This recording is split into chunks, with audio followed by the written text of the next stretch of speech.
আমাদের ভাই জিজ্ঞাসা, সেজদার মধ্যে বাংলা ভাষায় দোয়া করা যাবে? সেজদার মধ্যে যদি আপনার আরবি ভাষায় যে জিনিসটা চাইতে চাইছেন সেটা চাওয়ার আপনার যদি ওই রকম ক্ষমতা না থাকে, তাহলে আপনি নিজের ভাষায় দোয়া করবেন। যে কোনো ভাষায় দোয়া করতে পারবেন। যে কোনো ভাষায় দোয়া করা এটা মানুষের কথা না। হাদিসে নিষেধ রয়েছে নামাজের অবস্থায় মানুষের কথা। মানুষের কথা হচ্ছে মানুষ মানুষের সাথে কথা বলা। পাশের মুসল্লির সাথে অথবা একটা লোক নামাজ পড়ে না, দাঁড়িয়ে আছে, ওর সাথে যদি আরবিতেও কথা বলেন নামাজ বাতিল হয়ে যাবে। আর বাংলা ভাষায় যদি আপনি রবের সাথে কথা বলেন, ইংরেজিতে আল্লাহর সাথে কথা বলেন, কেরালায় যদি আল্লাহর সাথে কথা বলেন, উর্দুতে আল্লাহ পাকের সাথে কথা বলেন, তো তাতে নামাজ বাতিল হবে না। কারণ কার সাথে কথা বলছেন? আল্লাহর সাথে কথা বলছেন। হাদিসটা বুঝতে ভুল করেছে, যার ফলে কিছুদিন আগে আমাদের দেশের এক আহলে হাদিসদের পত্রিকাতে লিখেছে এক মুফতি সাহেব যে না, বাংলা ভাষায় নামাজে দোয়া করা যাবে না, এটা মানুষের কথা। কে বললো মানুষের কথা? এটা আল্লাহ পাকের সাথে কথা বলা। এটা কারণ হাদিসে রয়েছে ইন্না হাযিহিস সালাতু লা ইয়াসলুহু ফিহি শাইউম মিন কালামিন নাস, এই নামাজে মানুষের কথা চলবে না। লা ইয়াসলুহু ফি, চলবে না এতে। সৌদি রাজ বলে না, মা ইয়াসলুহু বলছে না, এটা চলবে না, তোমার এরকম করছো। লা ইয়াসলুহু ফিহি, এতে চলবে না, শাইউম মিন কালামিন নাস, মানুষের কোনো কথা। সুতরাং কেউ যেতে বলে কাইফা হালুক, দাঁড়িয়ে আছে লোকটা, নামাজ পড়ছেন না, লেশ মাতো সাল্লি, নামাজ পড়ছেন না, বলছে লেশ মাতো ইয়াল্লাহ সাল্লি, চলবে? নামাজ বাতিল হয়ে যাবে।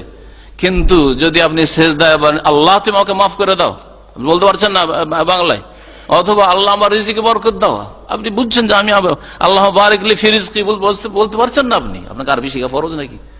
একটা দলিল দেন তো যে আরবি শিখা ফরজ। তবে আরবি শিখা উত্তম, তার কোরআন কারীমের ভাষা। হ্যাঁ, কোরআন শিক্ষা ফরজ, রাসূলের হাদিস শিক্ষা ফরজ, দিন শিক্ষা ফরজ। তালাবুল ইলমি ফরিজাতুন, তালাবুল লুগাতিল আরাবিয়াতি ফরিজাতুন, হাদিস নাই আছে কি? আরবি ভাষা শিক্ষা ফরজ নয়, কিন্তু কোরআন এবং হাদিস, দিন, ইলম মানে শরীয়তের ইলম শিক্ষা ফরজ আলা করলে মুসলিম, প্রত্যেক মুসলিমের উপর, নর হোক আর নারী হোক। এই জন্য এই বিষয়টি একেবারে স্পষ্ট ক্লিয়ার। আর আরবদের ফতোয়াতে কোনো দ্বিমত নেই। তবে আপনি যখন ইমাম সাহেবের পিছনে নামাজ পড়ছেন, এমনিতে বেশি সময় নেই, এই জন্য ফরজে যদি মুক্তাদি হয়ে নামাজ পড়েন তো এই আমলের প্রয়োজনই না, আপনার তসবিহ করার টাইম পাচ্ছেন না তো। হ্যাঁ, যখন আপনি নিজের নামাজ পড়ছেন, সুন্নত নামাজ পড়ছেন, অথবা তাহাজ্জুদের নামাজ পড়ছেন, অথবা একাই ফরজ নামাজ পড়ছেন, আর লম্বা করে সুযোগ পেয়েছেন, জামাত হয়ে গেছে, অথবা জামাত নামাজ পড়ার কেউ নেই, সফরে আছেন, পড়েন আপনি, আর নিজের ভাষায় দোয়া করেন, কোনো অসুবিধা নেই। দোয়ার দুটো ক্ষেত্র, এই জায়গাগুলিতে আপনি নিজের ভাষায় দোয়া করতে পারেন। হ্যাঁ, যেগুলি নবী করিম সাল্লাল্লাহু আলাইহি সাল্লাম থেকে দুয়া, তাসবিহ, জিকির, আজকার, নামাজের ভিতরে প্রমাণিত, ওইগুলো অন্য ভাষায় পড়া যাবে না। এটাও ক্লিয়ার হওয়া জরুরি। কারণ সেজদায় দোয়া করা যাবে, আল্লাহ আমার গুনাহ মাফ করে দাও, আমার রিজিকে বরকত দাও, আল্লাহ আমাকে একটা নেক সন্তান দাও, আমি জানি না রব্বি হাবলি মিনাস সালিহিন বলতে, রব্বি হাবলি মিন লাদুনকা যুররিয়াতান তাইয়্যিবা ইন্নাকা সামিউদ দুআ বলতে যাই না। হ্যাঁ, আমার জন্য জায়েজ হয়, তার মানে এই নয় যে সেজদার সুবহান রাব্বিয়াল আলাটাকে আমি বাংলায় বলবো যে আমার মহান রবের তাসবিহ করছি, চলবে? চলবে না। আজান বাংলায় চলবে?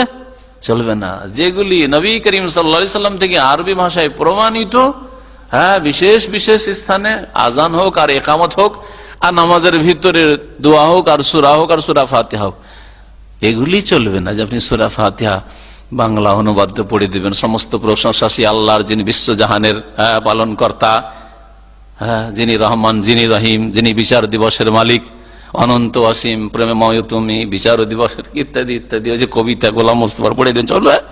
কথা জানে না যারা এসব চ্যালেঞ্জ ফেস করছে, জানে জোরে জোরে আমিন বড় হাদিস আছে, জোরে মাদ্দা বেহাসাউতো, মানে কি আমিন টেনে বলতেন, মসজিদ বেজে উঠতো। আরে কাঁচা মসজিদ, হ্যাঁ, খেজুর পাতার মসজিদ বেজে উঠতো মানুষের আওয়াজে। কি এই হানাফিদের আমিনে মসজিদ বাজবে? আরে শোনাই জানে যে আমিন পড়লো না পড়লো হানাফি মসজিদে। যদি সে খেয়াল না করে আর দেখছেন যে ও সারছে না, আর আপনি ইমামের দিকে আছেন, তাহলে আপনি ইশারা করতে পারবেন, ইশারা করবেন। আর যদি দেখা যায় যে না, সেই ইমামের দিকে আছে, ইমামের দিকে সারতে হয়, আর আপনি টানছেন। অনেক জাহিল আবার এরকম আছে, ও আছে কিনারের দিকে, ওইদিকে আছে, আর যাকে টানছে সে আছে ইমামের দিকে, ইমাম আছে মিডিল, এখানে ওদিকে টানছে যে আমার দিকে তুই আয়, কারণ ও থাকবে ওই ইয়েতে, মানে লাস্টে যেহেতু থাকবে ওকে টানছে ওইদিকে। না, এটা যে হালত, যে দুই দিক থেকে লোকেরা সেটে সেটে আসবে কোন দিকে? ইমামের দিকে। খালি যদি হয় তো সাইড গুলো খালি হবে। অ্যালার্জির রোগ আছে, তকলিদের অ্যালার্জির রোগ আছে, পায়ে পা সাটাইবে না, কাঁধে কাঁধ সাটাইবে না।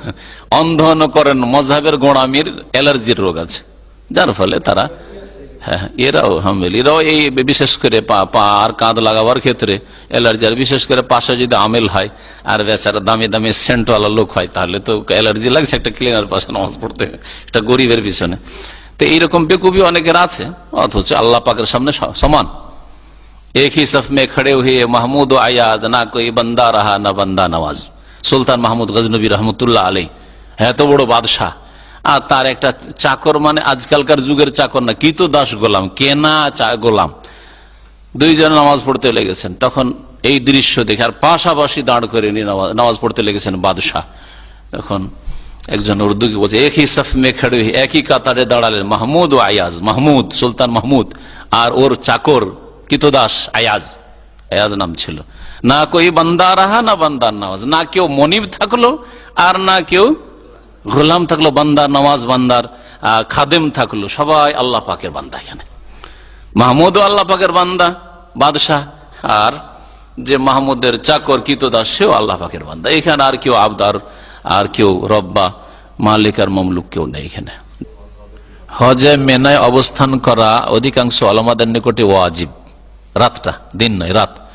হজে 11 তারিখের রাত, 10 তারিখের দিনের পরে 12 তারিখের রাত, এই দুটো রাত থাকা ওয়াজিব। আর যদি কেউ 13 তারিখ থাকতে চায় বা সূর্য ডুবিয়ে দেয়, তাহলে সেটাও 3 রাতই ওয়াজিব হয়ে যাবে। এটা হচ্ছে ওয়াজিব অধিকাংশ উলামায়ে কেরামদের নিকট, এইটাই ঠিক। হ্যাঁ, তবে আমাদের দেশে যে হানাফি মযহাব, এই হানাফি মযহাবের ফতোয়া যে সুন্নাত, আর যার ফলে সুন্নত মানে ছাড়তে হবে। এই যে আর এক রোগ, সুন্নত মানে কি করতে হবে?